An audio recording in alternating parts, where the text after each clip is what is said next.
Chief of defence staff general Bipin Rawat ప్రయాణిస్తున్న helicopter తమిళనాడులో ప్రమాదానికి గురైంది.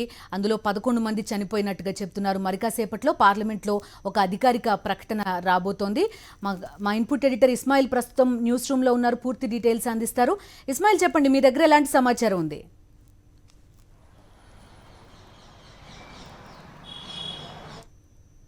చనిపోయారు అనేటువంటి సమాచారం అంతోని అఫీషియల్గా ప్రకటన లేకపోయినప్పటికీ మొత్తం ఎవరైతే 14 మంది క్రూ ఉన్నారో అందులో 11 మంది చనిపోయారు. మిగిలిన ముగ్గురిని హాస్పిటల్ తీసుకెళ్లారు. దాదాపు 85% బర్నింగ్స్ ఉన్నాయి వాళ్ళకు, అంటే 85% కాలిన గాయాలు ఉన్నాయి మిగిలిన ముగ్గురికి అనేటువంటిది అక్కడ నుంచి వస్తున్నటువంటి సమాచారం. కొంత ఆందోళనకరమైనటువంటి విషయము, చనిపోయారు 11 మంది అనేటువంటిది కూడా అక్కడ ఉన్నటువంటి ఎవరైతే గ్రౌండ్లో ఉన్నారో అక్కడ ఉన్నటువంటి లోకల్ మీడియా కావచ్చు, లేకుంటే అక్కడ ఉన్నటువంటి అధికారులు చెప్తున్నటువంటి మాట 11 మంది చనిపోయారు. ముందుగా 5గురిని బయటికి తీశారు, అందులో 4 చనిపోయారు, ఒకరికి గాయాలున్నాయి. ఆ తర్వాత 8 మందిని బయటికి తీశారని చెప్తున్నారు. మిగిలిన ఒక్కరిని కూడా తీసి ఇప్పుడు ముగ్గురికి చికిత్స అందించేందుకు దగ్గర ఉన్నటువంటి మిలిటరీ ఆసుపత్రికి తీసుకెళ్లారు. మరి కొద్దిసేపట్లో, అంటే 5 నిమిషాల్లో హెలికాప్టర్ ల్యాండ్ అవుతుంది, వెల్లింగ్టన్ చేరుకుంటారు అనేటువంటి సమయంలో ఈ ప్రమాదం జరిగినట్టుగా తెలుస్తుంది. వాళ్ళ డెస్టినేషన్కు చాలా దగ్గరలో ఈ మొత్తం ప్రమాదం జరిగింది. కోయంబత్తూరు నుంచి వాళ్ళు బయలుదేరారు, కోయంబత్తూరు నుంచి వాళ్ళు వెల్లింగ్టన్ చేరుకోవాలి. వెల్లింగ్టన్ అక్కడ మధ్యాహ్నం సమయంలో దాదాపు 2:45 ఒక లెక్చర్ ఇవ్వాల్సి ఉంది సిడిఎస్ రావత్. ఆ లెక్చర్ కోసం ఆయన అక్కడికి వెళ్తున్నారు. ఆ సమయంలో మరికొద్ది సేపట్లో తన డెస్టినేషన్కి ఆయన చేరుకుంటారనేటువంటి ఆ సమయంలో ఈ మొత్తం హెలికాప్టర్ దుర్ఘటన జరిగింది. హెలికాప్టర్ ప్రమాదానికి గురైనటువంటి సమయంలో మొత్తం 14 మంది, అందులో క్రూతో సహా 9 మంది, బిపిన్ రావత్, ఆయన సతీమణి, అదేవిధంగా ఆయనకు సంబంధించినటువంటి సహాయకులు 9 మంది, మిగిలిన 5 హెలికాప్టర్ క్రూ ఉన్నారు. మొత్తం 14 మంది అందులో ఉన్నట్టుగా మనకు ఉన్నటువంటి సమాచారం. అయితే దీనికి సంబంధించి మరి కొద్దిసేపట్లో పార్లమెంట్లో రక్షణ శాఖ మంత్రి రాజ్నాథ్ సింగ్ ఒక ప్రకటన చేయబోతున్నారు. ఇప్పటికే ఆయన అత్యవసరమైనటువంటి కేంద్ర కేబినెట్లో భేటీ అయ్యారు. ఆ తర్వాత ఆయన సౌత్ బ్లాక్కు చేరుకున్నారు, తన కార్యాలయానికి, రక్షణ శాఖ కార్యాలయానికి చేరుకున్నారు. కాసేపట్లో ఆయన ఈ పార్లమెంట్లో దీనిపైన ఒక ప్రకటన చేస్తారు. ఆ తర్వాత ఆయన నేరుగా ఏదైతే క్రాష్ సైట్ ఉందో అక్కడికి ఈ రోజు కానీ రేపు కానీ క్రాష్ సైట్కి కూడా వెళ్తారు అనేటువంటిది కేంద్ర ప్రభుత్వ వర్గాలు చెప్తున్నాయి. దాంతోపాటు తమిళనాడు ముఖ్యమంత్రి స్టాలిన్ కూడా సాయంత్రం 5 గంటల సమయంలో ఆయన ఏదైతే ప్రమాదం జరిగిందో తమిళనాడు బార్డర్లో జరిగింది కాబట్టి తమిళనాడు ముఖ్యమంత్రి కూడా అక్కడికి వెళ్ళబోతున్నారు. బట్ అధికారికమైనటువంటి ప్రకటన ఇప్పటివరకు లేదు. ఇండియన్ ఎయిర్ ఫోర్స్ ఒక ఎంక్వైరీకి ఆదేశాలు జారీ చేసింది. ఈ ప్రమాదం ఏ విధంగా జరిగింది, ఎందుకు జరిగింది అనేటువంటి దాని మీద ఒక ఎంక్వైరీ ఇప్పటికే ఆర్డర్ చేయడం జరిగింది. పాసిబిలిటీస్ మనం చూద్దాం. అంటే సాధారణంగా ఇది టెక్నికల్గా చాలా స్ట్రాంగ్, అదేవిధంగా అన్ని ప్రోటోకాల్స్ తీసుకొని బయలుదేరినటువంటి ఒక హెలికాప్టర్. ఇది -డిగ్రీస్ ఉన్నటువంటి టెంపరేచర్లో కూడా సియాచిన్ లాంటి దగ్గర కూడా మనం ఈ మొత్తం MI-17 సిరీస్ హెలికాప్టర్లను అక్కడ వాడుతున్నాము. అయితే నీలగిరి లాంటి చోట కొంత బ్యాడ్ వెదర్ వల్ల ఇది జరిగింది అనేటువంటిది కొంతమంది ఏవియేషన్కి సంబంధించినటువంటి ఎక్స్పర్ట్స్ అనుమానాలు వ్యక్తం చేస్తున్నారు. దాంతోపాటు నీలగిరి హిల్స్లో ఏదైనా పవర్ కేబుల్స్ ఉంటాయి, ముఖ్యంగా హెలికాప్టర్ డౌన్ అయినప్పుడు కొండల్లో ఆ పవర్ కేబుల్స్ ఏమైనా తగిలాయనేటువంటి అనుమానం కొంత వ్యక్తమవుతోంది. ఇటువంటి కొన్ని, అంటే ప్రమాదానికి కారణం ఏమై ఉండొచ్చు అనేటువంటి దాని మీద ఏవియేషన్ ఎక్స్పర్ట్స్ తమ వ్యూస్ చెప్తున్నారు. ఇంజన్ ఫెయిల్యూర్ అయి ఉంటుందా, లేకుంటే బ్యాలెన్స్ సంబంధించినటువంటి బ్యాలెన్స్ తప్పడం వల్ల ఇదంతా జరిగిందా, ఇవన్నీ ఎక్స్టర్నల్గా ఇబ్బంది వల్ల ఏదైనా జరిగిందా, ఇంటర్నల్గా ఏమైనా టెక్నికల్ ఇష్యూస్ వచ్చాయా, ఇవన్నీ ఇటువంటి ఏం పాసిబిలిటీస్ ఉంటాయి అనేటువంటి దాని మీద ఏవియేషన్ ఎక్స్పర్ట్స్ తమ వాదనలు వినిపిస్తున్నప్పటికీ మొత్తం ఎంక్వైరీ జరిగితే కానీ ఈ మొత్తం అసలు ఏంటిది, ఎందుకు ప్రమాదం జరిగింది అనేటువంటిది బయటకు వచ్చేటువంటి అవకాశం కనిపించలేదు. బట్ అక్కడి నుంచి వస్తున్నటువంటి ప్రస్తుతం మనం చూస్తున్నటువంటి దృశ్యాలు కావచ్చు, లేకుంటే ప్రమాదం జరిగినటువంటి సంఘటనా స్థలం నుంచి వస్తున్నటువంటి వార్తలు కొంత ఆందోళనకరంగా ఉన్నటువంటి వార్తలు వస్తున్నాయి. 11 మంది చనిపోయారు అనేటువంటిది ఇప్పటి వరకు వస్తున్నటువంటి సమాచారం. అఫీషియల్ కన్ఫర్మేషన్ లేకపోయినప్పటికీ అక్కడ ఉన్నటువంటి స్థానిక వైద్య సిబ్బంది కావచ్చు, స్థానికంగా రెస్క్యూ ఆపరేషన్లో పాల్గొన్న వాళ్ళు ఇప్పటి వరకు 11 డెడ్ బాడీస్ని కలెక్ట్ చేశారు అనేటువంటి వార్త వస్తుంది. మిగిలిన 3 కూడా చాలా సివియర్ బర్న్ ఇంజరీస్ ఉన్నాయి, అంటే కాలిన గాయాలు ఉన్నాయి, 80% వరకు కాలిన గాయాలు ఉన్నాయి అనేటువంటిది వాళ్ళు చెప్తున్నటువంటి మాట. కాబట్టి కాసేపట్లో ఒక అధికారిక ప్రకటన వస్తే కానీ ఈ మొత్తం ఏం జరిగింది, ఈ ప్రమాదానికి కారణం ఏంటిది, ప్రమాదం జరిగేటువంటి సమయంలో అక్కడ ఉన్నటువంటి వాతావరణం ఎలా ఉంది, ఆ ప్రోటోకాల్స్ని సరిగా పాటించలేదా, టెక్నికల్ ఫెయిల్యూర్స్ ఉన్నాయా, ఎక్స్టర్నల్గా ఏదైనా ఇబ్బంది వచ్చిందా, ఏమున్నది అనేటువంటిది తెలిసేటువంటి అవకాశం ఉంటుంది. బిందు, రైట్. ఇస్మాయిల్, అయితే మనం ఇప్పుడు ఏం మాట్లాడినా ఏం చెప్పినా కూడా ఒక స్పెక్యులేషనే అవుతుందేమో. మేబీ అటు అధికారికంగా రక్షణ శాఖ నుంచి అయినా ఒక ప్రకటన రావాలి, లేదా IAF అయినా ఒక ప్రకటన చేయాల్సిన పరిస్థితి ఉంటుంది. ఎట్లా చూడొచ్చు అంటే ఒక కీలకమైన వ్యక్తి ప్రమాదానికి గురవడం, చాలామంది చెప్తున్నట్టుగా అంతర్జాతీయ స్థాయిలో ఒక లుక్ ఉంటుంది ఇండియా వైపు, అసలు ఏం జరిగి ఉంటుంది అనేది ఈ టైంలో.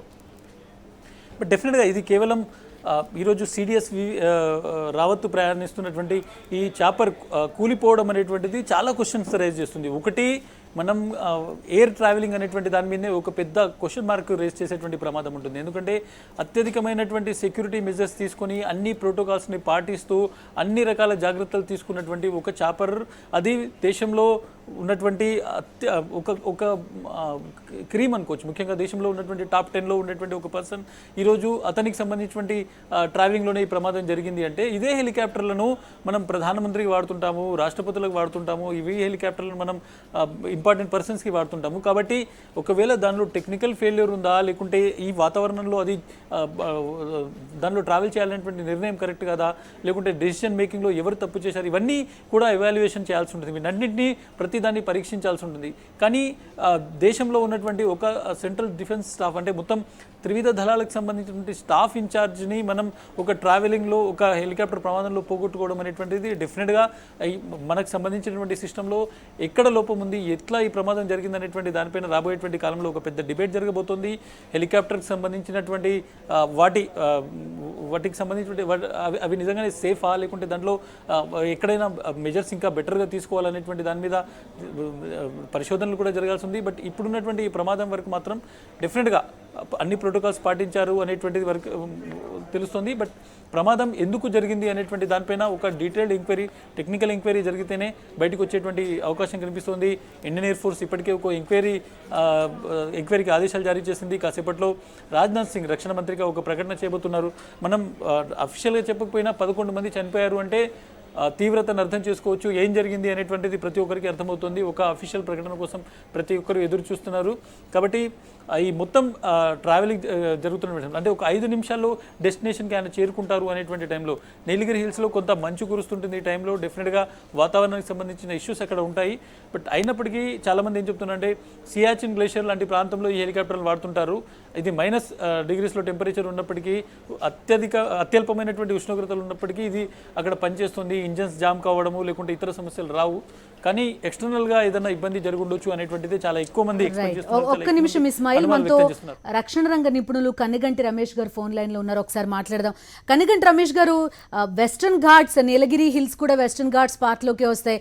దొడ్డబెట్ట, అన్నయ్యమలై లాంటి అత్యున్నత శిఖరాలు ఈ ప్రాంతంలోనే ఉంటాయి, ఊటీ, కూనూరు ప్రాంతాల్లోనే. వెదర్ ఏమన్నా ఇంపాక్ట్ చూపించిందా, లేదా మేఘాలు కానీ లేదా పొగమంచు కానీ ఈ పీక్స్ పైన కొంతవరకు ఈ ప్రెషర్ కూడా కాస్త ఎక్కువగానే ఉంటుందంటారు.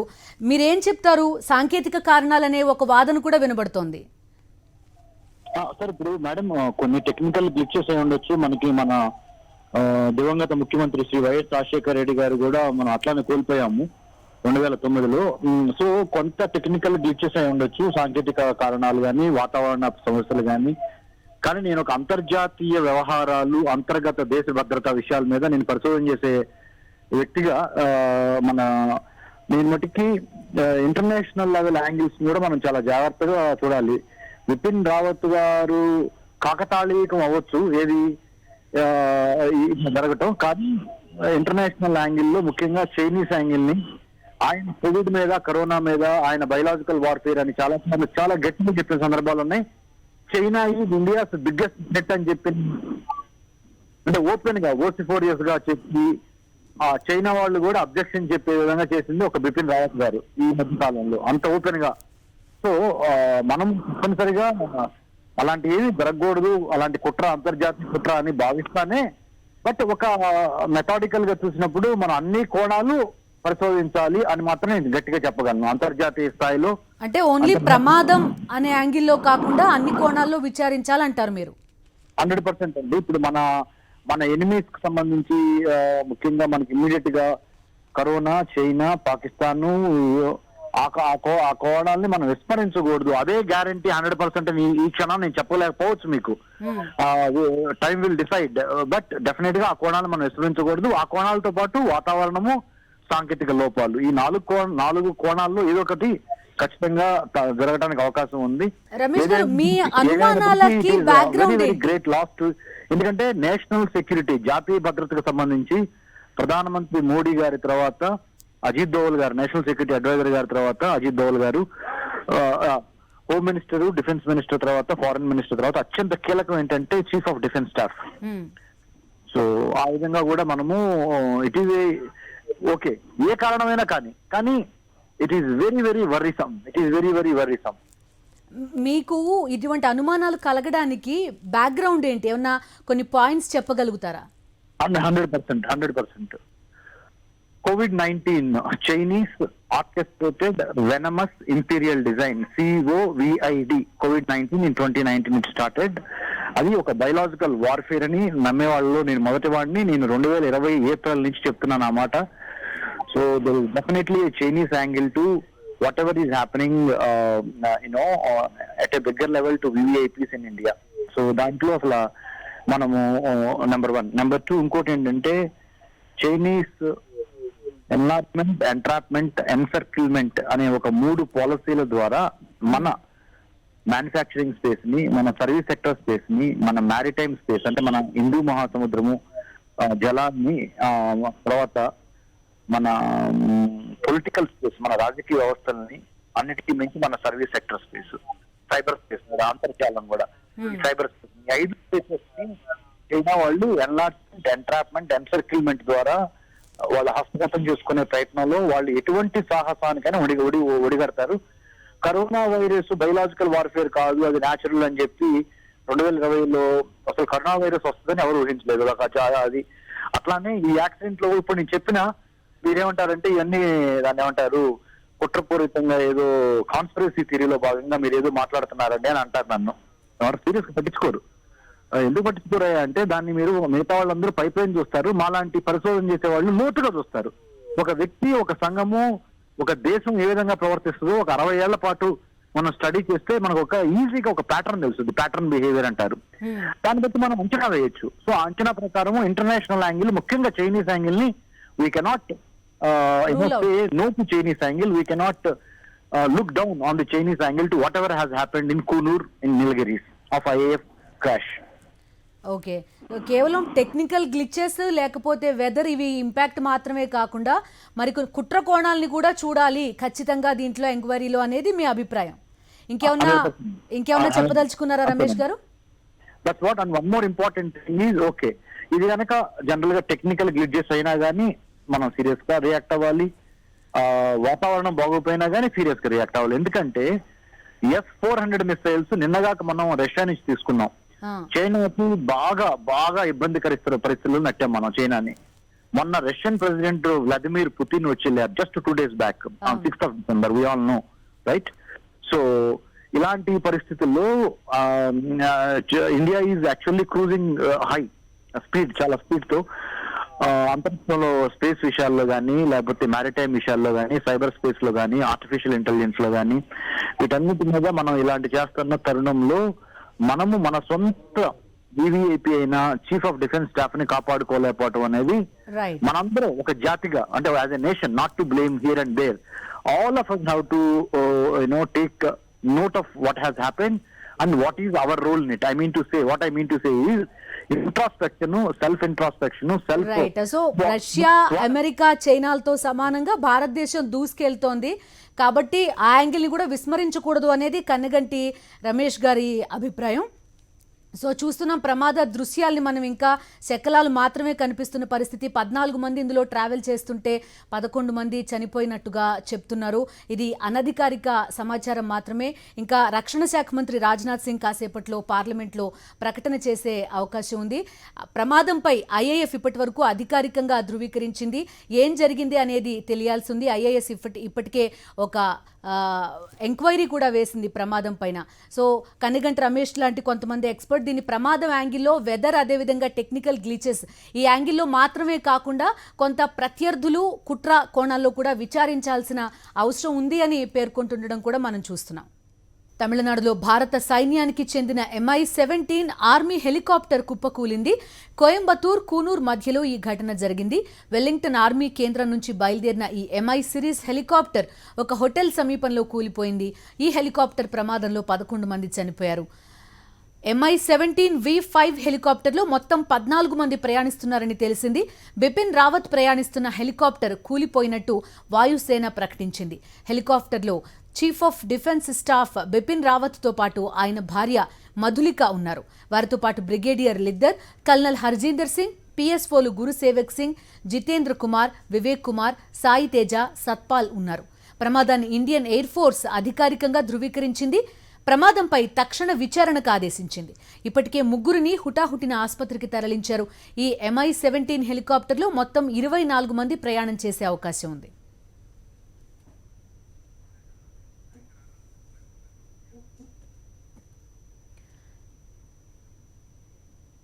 తమిళనాడులో chief of defence staff general Bipin Rawat ప్రయాణిస్తున్న హెలికాప్టర్ కూలిపోయిన నేపథ్యంలో కేంద్ర కేబినెట్ అత్యవసరంగా సమావేశమైంది. ప్రధాని నరేంద్ర మోదీ సమక్షంలో కేంద్ర మంత్రివర్గం సమావేశం ప్రస్తుతం కొనసాగుతోంది. ప్రమాదంపై ప్రధానికి రాజ్నాథ్ వివరిస్తున్నట్టుగా సమాచారం. ఘటనపై వాయుసేన సమగ్ర దర్యాప్తుకు ఆదేశించింది.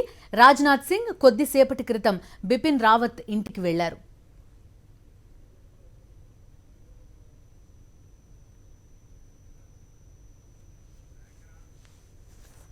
తమిళనాడులో సైనిక చాపర్ కూలిపోయిన నేపథ్యంలో ఢిల్లీలోని సిడిఎస్ బిపిన్ రావత్ ఇంటికి చేరుకున్నారు రక్షణ మంత్రి రాజ్నాథ్ సింగ్. బిపిన్ రావత్తో పాటు ఆయన సతీమణి మధులిక రావత్ కూడా ప్రమాదం జరిగిన హెలికాప్టర్లో ఉన్నారు. ఈ నేపథ్యంలో చీఫ్ ఆఫ్ డిఫెన్స్ స్టాఫ్ ఇంటికి రాజ్నాథ్ సింగ్ వెళ్లడం ప్రాధాన్యత సంతరించుకుంది. జనరల్ రావత్కు 2 కుమార్తెలు. వారిని కలిసేందుకు వెళ్లారు రక్షణ మంత్రి రాజ్నాథ్ సింగ్. మా కరెస్పాండెంట్ వెంకటేష్ పూర్తి అప్డేట్స్ లైవ్ లో రిపోర్ట్ చేస్తారు. వెంకటేష్, చెప్పండి.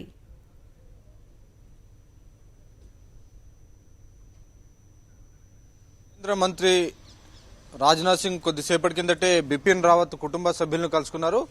అక్కడ జరిగినటువంటి ఘటనకు సంబంధించినటువంటి వివరాలను కుటుంబ సభ్యులకు అందజేసి కొద్దిసేపటి కిందటే వారి నివాసం నుంచి తిరిగి వెళ్లిపోయారు. అయితే ఈరోజు ఈ ఘటనకు సంబంధించి పార్లమెంట్లో ప్రకటన చేస్తారా లేదా అన్న దానిపైన భిన్నమైనటువంటి వాదనలు వినిపిస్తున్నాయి. ఈ ఘటనకు సంబంధించినటువంటి పూర్తి వివరాలు ఇంకా తెలియాల్సినటువంటి అవసరం ఉంది. సో ఈ ఘటనలో సిడిఎస్ బిపిన్ రావత్ పరిస్థితి ఏమిటన్న దానిపైన ఇప్పటివరకు అధికార వర్గాలందరూ కూడా మౌనంగానే ఉంటున్నారు. ఆయన పరిస్థితి ఏమిటన్న దానిపైన ఎవరు నోరు విప్పడం లేదు. సో ఈ నేపథ్యంలో ఈ రోజు పార్లమెంట్ లో ప్రకటన చేస్తారా లేదా అన్నది కొంత అనుమానాస్పదంగానే కనబడుతుంది. సో అన్ని వివరాలన్నీ కూడా తెలిసిన తర్వాతనే 100% పూర్తిగా ఈ ఘటనకు కారణాలన్నీ తెలిసిన తర్వాతనే పార్లమెంట్ లో ప్రకటన చేసే దిశగా ప్రభుత్వం ఆలోచిస్తున్నట్టు సమాచారం వస్తోంది. ఇప్పటికే ప్రధానమంత్రి నరేంద్ర మోడీ, రక్షణ శాఖ మంత్రి రాజ్నాథ్ సింగ్, అలాగే త్రివిధ దళాధిపతులు అందరూ కూడా ఈ అంశానికి సంబంధించినటువంటి వివరాలన్నింటినీ కూడా ప్రధానమంత్రికి నివేదించినటువంటి నేపథ్యంలో ఇంకా ఈ సిచ్యువేషన్ అనేది ఇంకా పూర్తిగా దీనికి సంబంధించినటువంటి అన్ని వివరాలు అందాల్సి ఉంది. కాబట్టి ఈ రోజు ప్రకటన చేసేది కొంత అనుమానంగానే కనబడుతున్నటువంటి పరిస్థితులు మనం వస్తున్నాయి. ఇకపోతే ఈ ఘటనలో చనిపోయినటువంటి వారి సంఖ్య 5 మంది చనిపోయినట్టుగా తమిళనాడు ఫారెస్ట్ మినిస్టర్ కొద్దిసేపటి కిందటే ఆయన వెల్లడించారు. ఆ ప్రదేశానికి ఆయన వెళ్లారు. మరొక 2 పరిస్థితి చాలా విషమంగా ఉందని చెప్తున్నారు. ఇంకా మిగిలినటువంటి పరిస్థితి మొత్తం 14 మంది ఉంటే అందులో 7 పరిస్థితి గురించి ఆయన వెల్లడించారు. ఇంకా మిగిలినటువంటి వారి పరిస్థితి ఏమిటన్న దానిపైన ఆయన ఇంకా ఎటువంటి వివరాలు వెల్లడించలేదు. అయితే ఎవరైతే ఈ ఘటనకు ఈ ప్రమాదానికి లోనైనటువంటి వారైతే పూర్తిగా 50% పైగానే కాలిపోయారు. చాలా మంది 80% పైగా కాలిన గాయాలయ్యాయని మాత్రం చెప్తున్నారు. సో గాయాలు ఇంత శాతం 50% పైగా కాలిన గాయాలైతే మాత్రం బతికేటువంటి అవకాశం అయితే ఉండడం చాలా తక్కువ అనేది మనం గతంలో చూసినటువంటి ఘటనలు గానీ అలాగే వైద్యులు చెప్తున్నటువంటి సమాచారం. సో ఆ నేపథ్యంలో బిపిన్ రావత్ పరిస్థితి ఏమిటన్న దానిపైన ఇంకా అధికార వర్గాలన్నీ కూడా మౌనంగానే ఉంటున్నటువంటి పరిస్థితి మనం చూస్తున్నాం. సో రాజ్నాథ్ సింగ్ మాత్రం సిడిఎస్ ఇంటికి వెళ్లారు. కుమార్తెల్ని పరామర్శించినట్టుగా ఇప్పటిదాకా మనకు అందుతున్న సమాచారంగా చెప్పుకోవచ్చు. అట్ ద సేమ్ టైం ఇంకో విషయం కూడా చెప్తున్నారు మీరు, పార్లమెంట్లో ఇవాళ ప్రకటన అన్నది డౌటే అని. సిచ్యువేషన్ ఇంకా ఎవాల్వింగ్ సిచ్యువేషన్ ఉంది. ఈ సిచ్యువేషన్ లో ఉన్నటువంటి వివరాలన్నీ కూడా పూర్తిగా అందాల్సి ఉంది. సో అది ఇప్పటిదాకా మనం గతంలో ఎయిర్ ఫోర్స్ లో పనిచేసే పైలట్ గా పనిచేసినటువంటి వారితో మాట్లాడినటువంటి సందర్భంలో ఆయన చెప్పినటువంటి విషయం, ఇది చాలా అడ్వాన్స్డ్ హెలికాప్టర్. దీనికి డబుల్ ఇంజన్స్ ఉన్నాయి, 2 ఇంజన్లు ఉన్నాయి. ఒకటి ఫెయిల్ అయినప్పటికీ ఇంకొక ఇంజన్ ఉంటుంది. కాబట్టి అటువంటి హెలికాప్టర్ ఎలా ఫెయిల్ అయిందన్నది కూడా అంతుబట్టడం లేదనేది ఇప్పటిదాకా మనం ఇంటర్వ్యూ చేసిన సందర్భంలో ఉత్తమ్ కుమార్ రెడ్డి పైలట్ గా ఆయన గతంలో ఎయిర్ ఫోర్స్ లో చాలా కీలకమైనటువంటి పొజిషన్ లో పనిచేశారు. ఇండో పాక్ బార్డర్ లో ఆయన పనిచేసినటువంటి పరిస్థితి.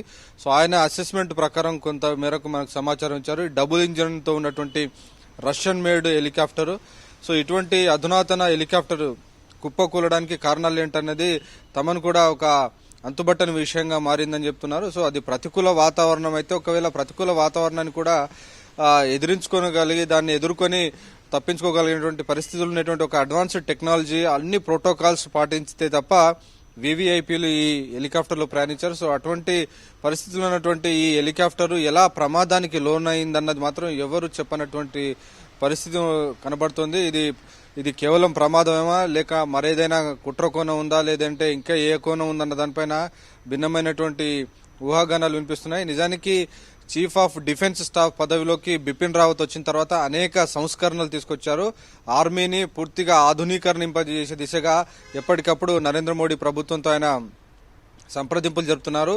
ప్రస్తుతం 21వ శతాబ్దానికి అవసరానికి అనుగుణంగా పూర్తిగా ఆర్మీని ఆధునీకరించాల్సి ఉంది. సో ఆ మేరకు పెద్ద ఎత్తున ఆయుధాలను సమకూర్చుకోవడం కానీ, అలాగే ఈ రీసెంట్ గా వస్తున్నటువంటి థ్రెట్స్, స్పేస్ నుంచి మనకు థ్రెట్స్ వస్తున్నాయి, అలాగే సైబర్ థ్రెట్స్ వస్తున్నాయి. కాబట్టి వీటిని కూడా అధిగమించాలంటే వాటికి సంబంధించి ఒక ప్రత్యేకమైనటువంటి దళాలు ఉండాల్సినటువంటి అవసరం ఉందనేటువంటి ఒక రూపకల్పన చేసి మొత్తం మనకు ఉన్నటువంటి భద్రతా వ్యవస్థను మోడర్నైజ్ చేసే దిశగా చాలా కీలకమైనటువంటి కొన్ని టఫ్ డెసిషన్స్, కఠిన నిర్ణయాలు ఆయన తీసుకుంటున్నారు.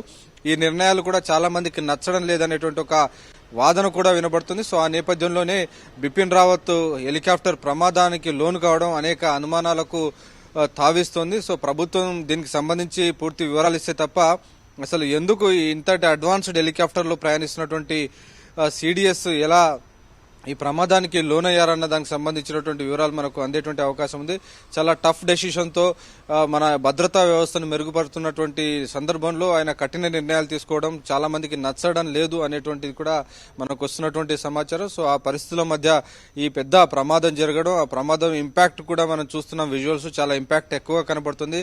మొత్తం బ్లాస్ట్ అయినట్టు కనబడుతుంది. మొత్తం ఇంజన్ పూర్తిగా బ్లాస్ట్ అయ్యి పెద్ద ఎత్తున మంటలు చెలరేగి పూర్తిగా ఆ హెలికాప్టర్ కూడా ఖాళీ బూడిద అయినటువంటి శకలాలు మాత్రమే మనకు కనబడుతున్నటువంటి రెక్కేజెస్ అని కూడా కనబడుతున్నాయి. సో ఇటువంటి ఘోర ప్రమాదం జరగడానికి కారణం ఏంటి, ఇది కేవలం యాక్సిడెంటా లేకుంటే ఇంకేమైనా ఉందా అన్న దానిపైన భిన్నమైనటువంటి అభిప్రాయాలు వస్తున్నాయి. సో ప్రభుత్వం కూడా చాలా క్లీన్ గా ఈ అంశానికి సంబంధించినటువంటి అన్ని విషయాలపైన లోతుగా వాటన్నిటికి సంబంధించిన సమాచారం తెప్పించుకుంటుంది. సో ఆ సమాచారం పూర్తిగా వచ్చిన తర్వాతనే పార్లమెంట్లో ప్రకటన చేసేటువంటి అవకాశం ఉన్నట్టు తెలుస్తుంది. సో అయితే అంతకంటే ముందే ఆ బిపిన్ రావత్ కుటుంబ సభ్యులను నేరుగా రక్షణ శాఖ మంత్రి రాజ్నాథ్ సింగ్ స్వయంగా వాళ్ళ ఇంటికి వెళ్లి ఈ ఘటనకు సంబంధించినటువంటి వివరాలపై వారికి సమాచారం ఇచ్చినట్టు తెలుస్తుంది. బిపిన్ రావత్ కు సంబంధించినటువంటి సమాచారం కూడా కుటుంబ సభ్యులకు ఇచ్చినట్టు తెలుస్తుంది. సో అవి ఏమి ఇచ్చారు సమాచారం, ఆయన పరిస్థితి ఎలా ఉంది అన్న దానిపైన కూడా సమాచారం ఇచ్చినట్టు తెలుస్తుంది. అయితే ఇప్పటివరకు అయితే మనకు ఎక్కడ కూడా అధికార వర్గాలు దీనిపైన ఏం పెదవి విప్పడం లేదు. సో ఫైనల్ గా వారు ఏం చెప్తే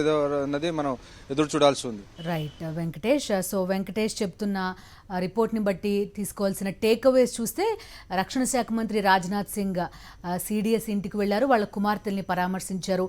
సో కొన్ని అనుమానాలు అయితే పలు వర్గాలు వ్యక్తం చేస్తున్నాయి. కేవలం ప్రమాదమా, ఇంకేమన్నా ఉందా అనే క్వశ్చన్.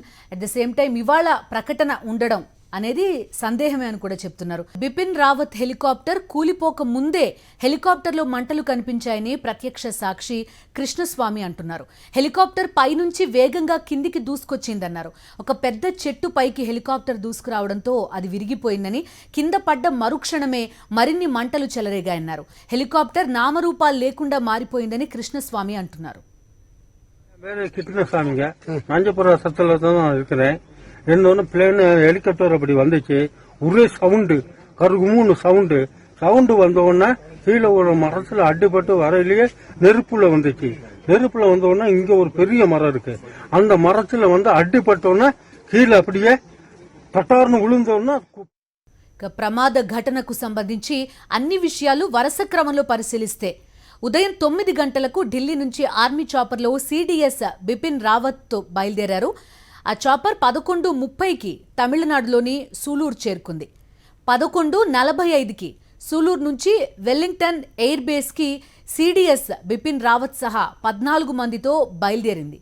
12:20 చాపర్ ప్రమాదానికి గురైంది.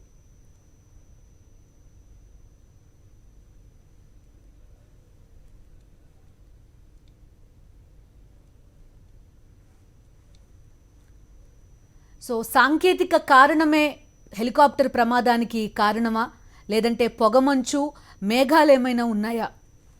ప్రత్యక్ష సాక్షి ఏం చెప్తున్నారో కూడా చూసాం. లో విజిబిలిటీ ఉన్న రీజనా? రకరకాల అనుమానాలు ప్రస్తుతం వ్యక్తం చేస్తున్నారు. సో కొంతమందికి బిపిన్ రావత్ నచ్చట్లేదు, ఆయన చాలా టఫ్ వ్యక్తి అని కూడా చెప్తున్నారు. అది ఏమన్నా అనుమానమా? ఇటువంటి రకరకాల రీజన్స్ మనకి ప్రస్తుతం వినిపిస్తున్నాయి. సో పూర్తి సమాధానాలు మాత్రం తెలియని పరిస్థితి. న్యూస్ రూమ్లో ఉన్నారు మా ఇన్పుట్ ఎడిటర్ ఇస్మాయిల్. పూర్తి డీటెయిల్స్ అడుగుదాం. ఇస్మాయిల్, డెఫినెట్గా ఇప్పటివరకు మనకు అందుతున్నటువంటి సమాచారం ప్రకారం రాజ్నాథ్ సింగ్ రేపు పార్లమెంట్లో ప్రకటన చేసేటువంటి అవకాశం ఉంది. ఈరోజు ప్రకటన చేసేటువంటి అవకాశం లేదు అనేటువంటిది ఒక కన్ఫర్మేషన్. అదేవిధంగా ఇప్పటికే రాజ్నాథ్ సింగ్ బిపిన్ రావత్ ఇంటికి వెళ్ళారు. వాళ్ళ కుమార్తెలను ఆయన మాట్లాడారు. వాళ్ళతో కలిసి ఆయన బయటకు వచ్చినటువంటి దృశ్యాలు కూడా మనం చూసాం. ఓవరాల్గా రేపు పార్లమెంట్లో ప్రకటన ఉండేటువంటి అవకాశం ఉంది. ఇప్పటివరకు 11 మంది చనిపోయారు అనేటువంటిది మనకు వస్తున్నటువంటి న్యూస్. చాలామంది అక్కడ గ్రౌండ్లో ఉన్నటువంటి వాళ్ళు కన్ఫర్మ్ చేస్తున్నారు. 3 తీవ్ర గాయాలయ్యాయి, వాళ్ళను ఆసుపత్రికి తరలించారు. వాళ్ళ కోసం ఒక స్పెషల్ టీం ఢిల్లీ నుంచి కుకునూర్కు కూడా బయలుదేరింది. 6 డాక్టర్లతో కూడినటువంటి టీం అక్కడికి వెళ్ళింది. సో దీనికి సంబంధించి ఈ మొత్తం దుర్ఘటనకు, ఈ సంఘటనకు సంబంధించినటువంటి వివరాలను ఇప్పటికీ రాజ్నాథ్ సింగ్ ప్రధానికి కూడా బ్రీఫ్ చేశారు. ఆఫీసర్స్ అందరూ అటు రాష్ట్రపతికి మిగిలిన వాళ్ళు కూడా బ్రీఫ్ చేయడం జరిగింది. ఎవరైతే రెస్క్యూ ఆపరేషన్లో పాల్గొంటున్నారో వాళ్ళు చెప్తున్న దాని ప్రకారం 11 మంది చనిపోయారు అనేటువంటి. సాధారణంగా ఒక వివిఐపి చాపర్లో ప్రయాణిస్తున్నప్పుడు ఒక బేసిక్ ప్రోటోకాల్ ఉంటుంది. ఆ ప్రోటోకాల్ నేను మీకు ఒకసారి చెప్పేటువంటి ప్రయత్నం చేస్తాను. ఒక హెలికాప్టర్కి సంబంధించి ఆ హెలికాప్టర్లో ట్రావెల్ చేసేటప్పుడు హెలికాప్టర్ ఎవరైతే క్యాప్టెన్ ఉంటారో అతను ఆ మిషన్కి, ఆ గ్రూప్కి క్యాప్టెన్గా వ్యవహరిస్తారు. ఆయన ఫస్ట్ ఆ హెలికాప్టర్ గురించి, అందులో ఉన్నటువంటి వివిఐపి ఎవరైతే సిడిఎస్ రావత్ ఉన్నారో ఆయనకు వివరిస్తారు. ఎంతసేపట్లో ప్రయాణం జరుగుతుంది, బయట వెదర్ ఎట్లా ఉంది, ఇదంతా చేస్తారు. దీంతోపాటు ఎవరైతే గ్రౌండ్లో ఆపరేటింగ్ ఆఫీసర్ ఉంటారో అతను కూడా మొత్తం గ్రౌండ్ రిపోర్టు, అదేవిధంగా ఎంతసేపట్లో ట్రావెల్ జరుగుతుంది, ఎయిర్ స్పేస్ ఎంత ఫ్రీగా ఉంది అనేటువంటిది కూడా ప్యాసింజర్స్కి క్లియర్గా ఇండికేషన్ ఇస్తారు. ముందుగా ఎయిర్ స్పేస్ క్లియర్ చేసిన తర్వాతనే ఇటువంటి వివిఐపి మూమెంట్ను ఎవరైనా కానీ ప్రారంభిస్తారు. ఈరోజు జరిగినటువంటి ప్రయాణంలో కూడా ముఖ్యంగా రావత్ ఢిల్లీ నుంచి కోయంబత్తూరు వెళ్ళారు. కోయంబత్తూరు నుంచి దాదాపు 11 గంటల 30 నిమిషాల సమయంలో ఆయన వెల్లింగ్టన్కు హెలికాప్టర్లో బయలుదేరారు. మరొక 5 నిమిషాల సమయంలో, 5 నిమిషాల వ్యవధిలో వెల్లింగ్టన్కి హెలికాప్టర్ ల్యాండ్ అవుతుంది అనేటువంటి సందర్భంగా ఈ మొత్తం ప్రమాదం జరిగింది అనేటువంటిది మనకు అందుతున్నటువంటి సమాచారం. అయితే ఎవరైతే ఈ మొత్తం హెలికాప్టర్కి సంబంధించి, ట్రావెల్ సంబంధించి మొత్తం బ్రీఫింగ్ చేసిన తర్వాతనే ట్రావెల్ అనేటువంటిది స్టార్ట్ ఉంది. సో 5-10 నిమిషాల్లో ఈ మొత్తం జర్నీ కంప్లీట్ అవుతుంది అనేటువంటి సమయంలో అకస్మాత్తుగా హెలికాప్టర్ పడిపోయింది.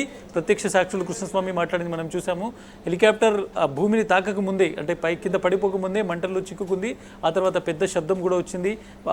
కింద పడిన తర్వాత చెట్టు మధ్యలో హెలికాప్టర్ పడింది. ఆ తర్వాత మొత్తం చెట్టు ధ్వంసమైపోయింది. ఆ తర్వాత పూర్తిగా హెలికాప్టర్ మంటల్లో చిక్కుకుంది అనేటువంటిది చాలా స్పష్టంగా ప్రత్యక్ష సాక్షులు చెప్తున్నటువంటి మాట. అంటే డ్యామేజ్ ఏ స్థాయిలో, ఎంత తీవ్రంగా ఉంది అనేటువంటిది చెప్పడానికి మనం ఈ మొత్తం అసెస్మెంట్ను చూడొచ్చు. అయితే ఇప్పుడు ఉన్నటువంటి ప్రధానమైనటువంటి విషయం సిడిఎస్ ఆరోగ్య పరిస్థితి ఎట్లా ఉంది, ఆయన కండిషన్ ఏంటిది అనేటువంటిది ఒక అధికారిక ప్రకటన పార్లమెంట్లో రేపు రాజ్నాథ్ సింగ్ చేస్తారా, లేదంటే ఆర్మీ నుంచి ఏదైనా ప్రకటన వస్తుందా అనేటువంటిది కూడా చాలా ఇంపార్టెంట్ కాబోతుంది. ఆ ప్రకటన తర్వాత మాత్రమే అధికారికంగా మనం ఏదైనా ఒక కన్ఫర్మేషన్ చేయాల్సి ఉంటుంది. కానీ అక్కడ నుంచి వస్తున్నటువంటి ఒక సమాచారం మాత్రం డెఫినెట్గా కొంత ఆందోళనకరంగా కనిపిస్తుంది. ఢిల్లీలో జరుగుతున్నటువంటి మూవ్మెంట్ కావచ్చు, రాజ్నాథ్ సింగ్ రావత్ వాళ్ళ ఇంటికి, నివాసానికి వెళ్ళడము, అదేవిధంగా ఆర్మీ చీఫ్ ఇప్పటికే సంఘటన స్థలానికి బయలుదేరడం, ఇదంతా చూస్తే కొంత డ్యామేజ్ ఎక్కువగా ఉంది అనేటువంటిది మనం చాలా స్పష్టంగా ఆ విజువల్స్ చూసినా కానీ అర్థమవుతుంది. కాబట్టి రేపు ప్రకటన తర్వాత ఒక క్లారిటీ వచ్చేటువంటి అవకాశం కనిపిస్తుంది. బిందు. రైట్ ఇస్మాయిల్.